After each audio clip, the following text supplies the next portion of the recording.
Welcome to BQ pharmacy academy. आज के इस वीडियो लेक्चर में हम फार्मास्यूटिक सब्जेक्ट के बारे में पढ़ेंगे। उसका जो हमारा 4th यूनिट है, यूनिट ऑपरेशन, उसमें का हमारा फर्स्ट टॉपिक चालू है, वो है साइज रिडक्शन, जिसका ये पार्ट 2 है। लास्ट लेक्चर में हम लोग ने introduction to size reduction, importance of size reduction and mechanism of size reduction को कवर किया था। अगर आपने उस वीडियो को नहीं देखा है तो उसका जो लिंक है मैं डिस्क्रिप्शन बॉक्स में दे दूंगी, तो उसमें आप एक बार उसको गो थ्रू कीजिए, क्योंकि उसमें मैंने डिटेल में मैकेनिज्म्स के बारे में पढ़ाया हुआ है। उस मैकेनिज्म के बेस पे ही आगे का जो इस वीडियो का कॉन्सेप्ट है वो आपको ईजिली क्लियर होगा। तो इस वीडियो लेक्चर में हम principle, construction, working and application देखेंगे हैमर मिल और बॉल मिल के बारे में।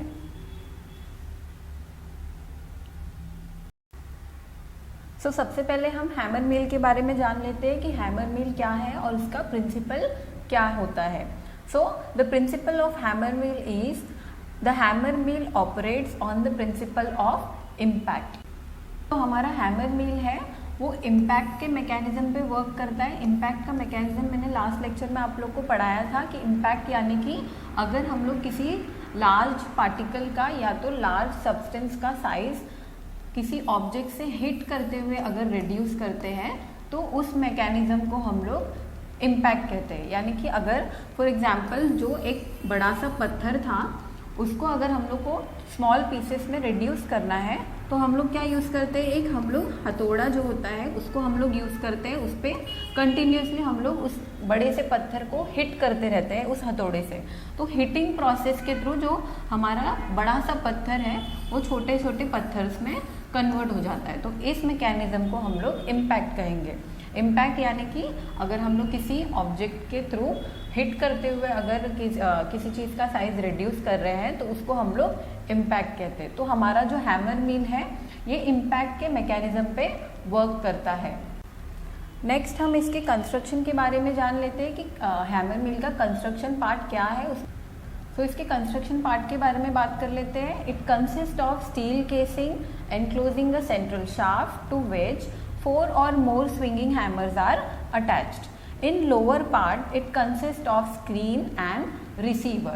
So, कंस्ट्रक्शन क्या है हमारे हैमर मिल का। सबसे पहले तो ये एक स्टील केसिंग है, यानी कि ये जो पार्ट आप देख सकते हो इमेज में, ये किससे बना हुआ है, हमारा स्टील का बना हुआ होता है। उसके बीचों बीच एक सेंट्रल शाफ्ट है। यहाँ पे आप देख सकते हैं एक वाइट कलर का सर्कल जो है वो हमारा सेंट्रल शाफ्ट होता है, उसे हम सेंट्रल शाफ्ट कहेंगे। और उस सेंट्रल शाफ्ट पे 4 or more स्विंगिंग हैमर्स जो है वो अटैच्ड होते हैं। ये जो स्विंगिंग हैमर्स है ये कंटिन्यूसली रोटेट होगा और इस रोटेशन के थ्रू हमारा जो हैमर मिल है वो वर्क करता है। देन इसके लोअर पार्ट में यहाँ पर आप लोग देख सकते हैं कि इसके लोअर पार्ट में जो है हमारा स्क्रीन अटैच्ड है। यहाँ पर ये जो पार्ट है जिसके थ्रू हमारा मटेरियल बाहर आ रहा है इसको हम लोग स्क्रीन बोलेंगे। जैसे ही हमारा मटेरियल जो है इसमें लगे सीव्स के साइज का हो जाता है तो वो आउटलेट के थ्रू बाहर आ जाता है, तो इसको हम लोग ने स्क्रीन कहते हैं। देन अगर हम लोग यहाँ पर एक रिसीवर लगा देंगे, यानी कि एक वेसल या कोई कंटेनर लगाएंगे जिसमें हमारा जो मटेरियल है वो कलेक्ट होगा, उसको हम रिसीवर कहते हैं। ये हमारे हैमर मिल का कंस्ट्रक्शन पार्ट है। अब नेक्स्ट हम इसके वर्किंग के बारे में देख लेते हैं कि हमारा जो हैमर मिल है वो वर्क कैसे करता है। सबसे पहले the material is put into the hopper और it is also known as inlet. The hammers are allowed to rotate at a high speed of about 8,000 to 15,000 RPM. Then the material is powdered to desired size due to the continuous rotation of hammers, and then the material is collected under the screen. हमारा जो working है hammer mill का, वो hammer mill हमारा किस तरह से work करता है। जो हमारा मटेरियल होता है यहाँ पर आप देख सकते हो ये जो पार्ट है हमारा ऊपर का, इसको हम लोग ने क्या, यहाँ पे एक ऐसा हॉपर टाइप का इंस्ट्रूमेंट होता है, इसको हम लोग क्या बोलेंगे, हॉपर बोलते हैं। इसके थ्रू हम लोग हमारा जो फीड है यानी कि हमारा जो मटेरियल होता है उसको हम लोग इसके थ्रू मशीन के अंदर पास करते हैं। यहाँ से वो जा रहा है, इसीलिए हम लोग ने क्या इसको नाम दिया है, इनलेट भी हम लोग इसको कहते हैं। सो इस इनलेट के थ्रू हमारा जो मटेरियल है वो हमारे मील के अंदर जाता है। देन हमारा जो मील है उसके अंदर हैमर्स जो लगे हुए हैं सेंट्रल शाफ्ट पे, वो कंटिन्यूसली रोटेट होता है। उनका जो स्पीड है वो है 8000 टू 15000 आरपीएम। इस हाई स्पीड पे हमारा जो हैमर्स है वो कंटिन्यूसली रोटेट होता है और यहाँ से पास होते हुए हमारा जो मटेरियल है इसके सर्कुलर मोशन में घूमते रहता है और ये तब तक घूमता है जब तक हमारा जो डिजायर्ड साइज है मटेरियल का वो नहीं मिल जाता। और जैसे ही ये लार्ज पार्टिकल्स का साइज जो है वो रिड्यूस हो जाता है, उसके बाद हमारा जो स्क्रीन है उसके थ्रू हमारा मटेरियल रिसीवर में कलेक्ट हो जाता है। तो ये हमारा वर्किंग है। इसको और इजीली समझने के लिए मैंने आपके लिए एक एनिमेटेड वीडियो लाया है। ये आप देख सकते हो कि ये किस तरह से वर्क करता है। जैसे कि आप स्क्रीन पर देख पा रहे होंगे, यहाँ से ऊपर से लार्ज पार्टिकल्स जो है फीड के वो अंदर जा रहे हैं और कंटिन्यूसली हमारा हैमर जो है वो एक हाई स्पीड पे रोटेट हो रहा है।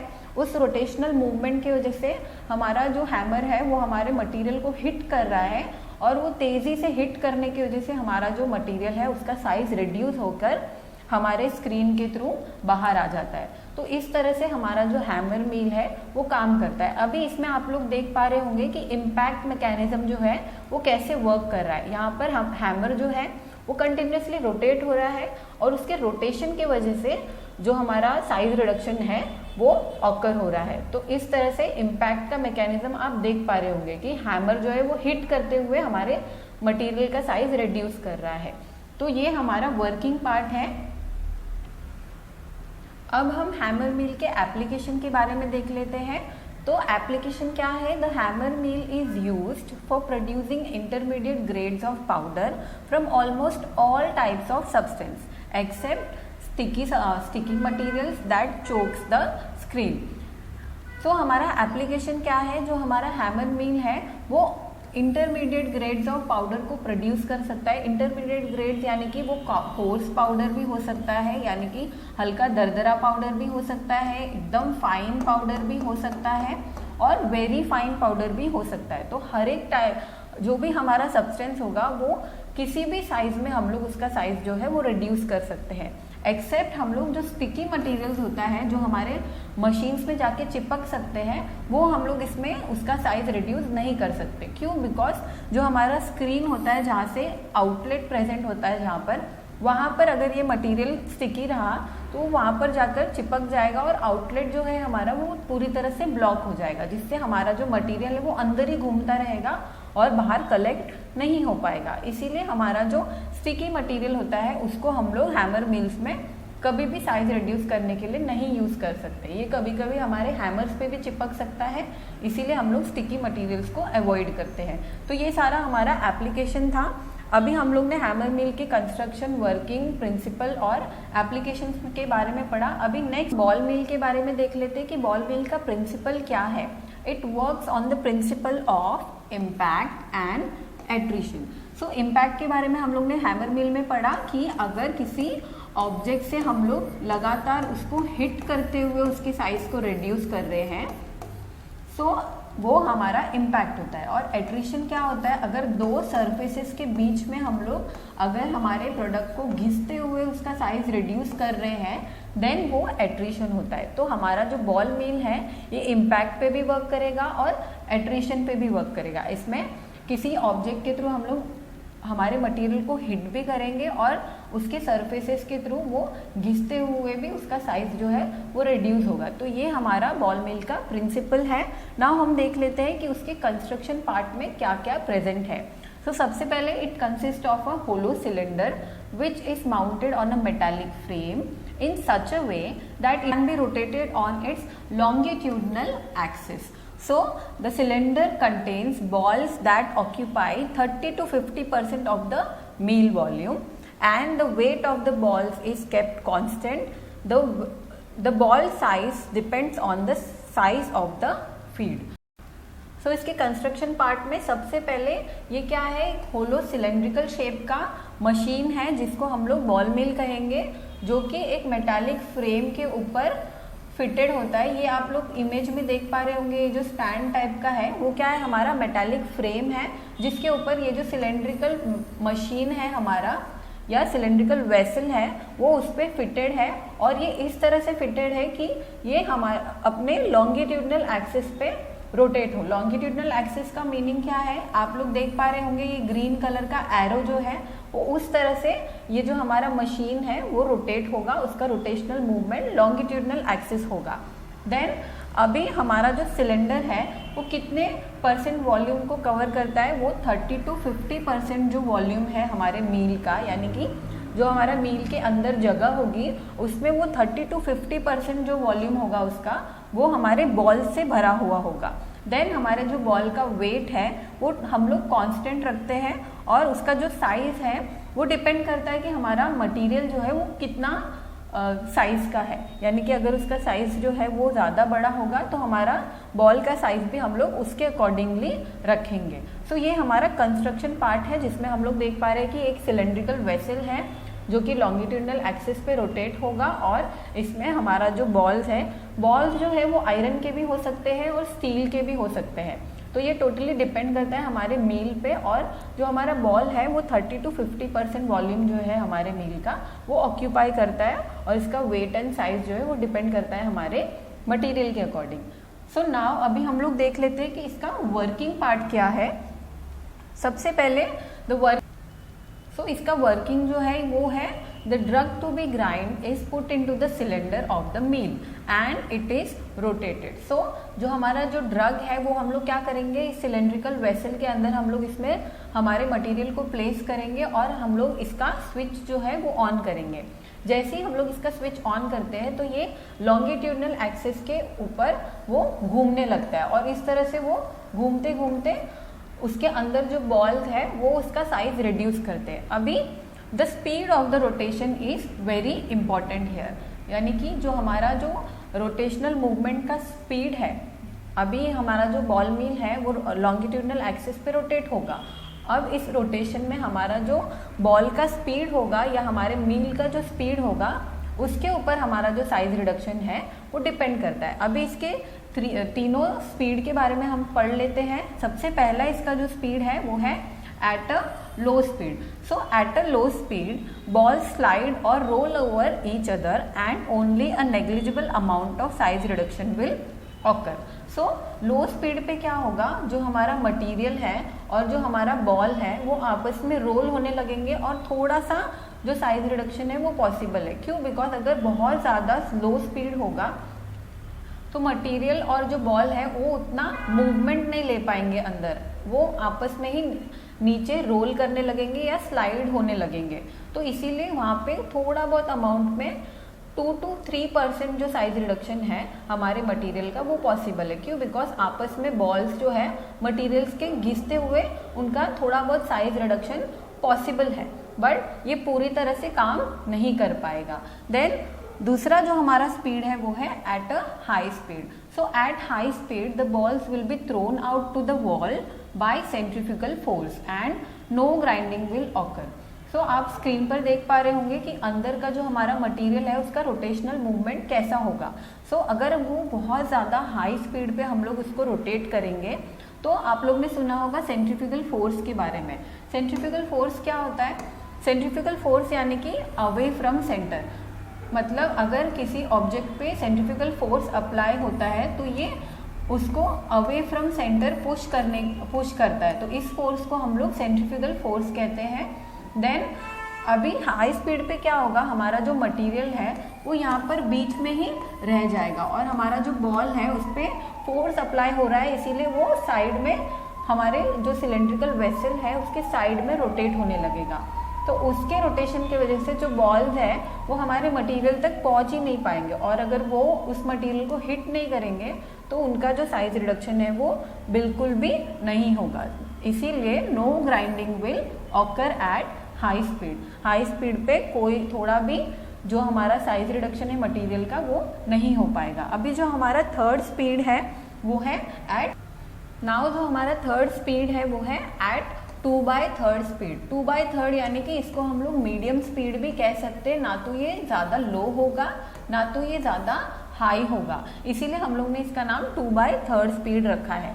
So at 2/3 of the speed the centrifugal force will just occur with the result that the balls are carried almost to the top and then it is falling down. By this way the maximum size reduction will occur. Then इसका मतलब क्या होता है कि अगर हम लोग ने जो स्पीड है वो 2/3 रखा यानी कि मीडियम रखा, तो सेंट्रीफ्यूगल फोर्स उसमें थोड़ा सा अप्लाई होगा, जिसकी वजह से हमारा जो बॉल है वो एक हाइट तक जाएगा और देन वो डिसबैलेंस होके नीचे गिरने लगेगा. सो इसको हम लोग क्या बोलेंगे कि सेंट्रीफ्यूगल फोर्स जो है वो उसमें अप्लाई हुआ, उसने अवे फ्रॉम सेंटर पुश किया, बट वो एक एक्सटेंट तक गया और देन वहाँ से डिसबैलेंस होके हमारा जो बॉल है वो अगेन हमारे मील के अंदर गिरने लगा, वो पूरा रोटेशन नहीं ले पाया. सो इसमें क्या होगा, इसमें हमारा जो बॉल है वो हमारे मटेरियल्स को हिट करते हुए गिरेगा. कैसे, अगर वो एक स्पीड तक ऊपर तक गया देन वो डिसबैलेंस होके नीचे गिर रहा है तो वो एक स्पीड के साथ में नीचे गिरेगा और उस स्पीड की वजह से वो डायरेक्टली हमारे मटेरियल्स यहाँ पे जो रखे हुए हैं उसको हिट करेगा. तो इस हिटिंग मूवमेंट की वजह से हमारा जो मटेरियल है वो उनका साइज जो है वो मैक्सिममली रिड्यूस होगा और इसी स्पीड पे हमारा जो साइज रिडक्शन है वो पॉसिबल है. देन हमारा जो बॉल है उस पर हिट हुआ और जो मटेरियल है वो इसके सरफेस पे भी घिसते हुए आगे मूव होंगे. तो इस तरह से हम देख सकते हैं कि इम्पैक्ट भी वर्क हो रहा है. जैसे बॉल उस पर हिट हो रहा है तो उसका साइज रिड्यूस हो रहा है, इसीलिए हम लोग इसको इम्पैक्ट कहेंगे. और यहाँ पर सरफेस के बीच में प्रेजेंट है, इसीलिए हम लोग क्या बोलेंगे, इसको एट्रिशन बोलेंगे. सो एट्रिशन और इम्पैक्ट यहाँ पर साथ में वर्क हो रहा है. अब इसको इजीली समझने के लिए हम लोग एक एनिमेटेड वीडियो देख लेते हैं. एनिमेटेड वीडियो में आप देख पा रहे होंगे कि हमारा जो बॉल है वो एक सर्टेन लेवल तक गया और फिर वहाँ से गिरने लगा और नीचे हमारे जो मटेरियल्स हैं वो प्रेजेंट हो, तो वहाँ से वो जाकर एक स्पीड से नीचे गिर रहा है और हमारे मटेरियल को डायरेक्टली जाकर हिट कर रहा है. तो इस हिटिंग प्रोसेस की वजह से हमारा जो मटेरियल है वो उनका साइज जो है वो रिड्यूस होगा. तो आप देख पा रहे होंगे कि बॉल से हमारा जो इम्पैक्ट मैकेनिज्म है वो भी हो रहा है और मटेरियल रोटेशन की वजह से आगे भी मूव हो रहे हैं घिसते हुए, तो एट्रिशन भी वर्क कर रहा है. तो इस तरह से हमारा जो बॉल मिल है वो इम्पैक्ट एंड एट्रिशन दोनों के थ्रू वर्क करता है. तो ये हमारा वर्किंग पार्ट था बॉल मिल का. इसमें हम लोग ने लो स्पीड के बारे में देखा जहाँ पर थोड़ा बहुत अमाउंट में हमारा जो मटेरियल है उनका साइज रिड्यूस होगा और हाई स्पीड पे बॉल्स जो है वो हमारे मटेरियल को टच ही नहीं होंगे, इसीलिए उनका जो साइज रिडक्शन है वो नहीं होगा. और जो हमारा मीडियम स्पीड है उस पर हमारा जो मैक्सिमम साइज रिडक्शन है वो होगा. तो इस तरह से मीडियम स्पीड पर ही हम लोग हमारा जो बॉल मिल है उसका प्रोसेस कंटिन्यू कर सकते हैं. Application, the mill is used to grind brittle drugs to fine powder. यानी कि हमारा जो बॉल मिल है वो ब्रिटल ड्रग्स जो आसानी से टूट सकते हैं ऐसे ड्रग्स को बहुत फाइन पाउडर्स के इसमें कन्वर्ट कर सकता है. यानी कि छोटे बहुत फाइन पाउडर्स को भी हमारा बॉल मिल है वो प्रोड्यूस कर सकता है और वेरी फाइन पाउडर्स को भी ये प्रोड्यूस कर सकता है. So it can produce very fine powder and fine powder also. तो बॉल मिल के थ्रू हम लोग ब्रिटल ड्रग्स को फाइन पाउडर और वेरी फाइन पाउडर्स के इसमें साइज रिड्यूस कर सकते हैं. तो ये हमारा जो बॉल मिल का एप्लीकेशन है वो है. नाउ सो इसके साथ हमारा जो वीडियो लेक्चर है वो एंड होता है. आज के लेक्चर में हम लोग ने बॉल मिल और हैमर मिल के कंस्ट्रक्शन, वर्किंग, प्रिंसिपल और एप्लीकेशन के बारे में डिटेल में पढ़ा. अगर आपको इस वीडियो से रिलेटेड कोई भी डाउट है तो आप हमें कमेंट सेक्शन में पूछ सकते हैं. Thank you for watching.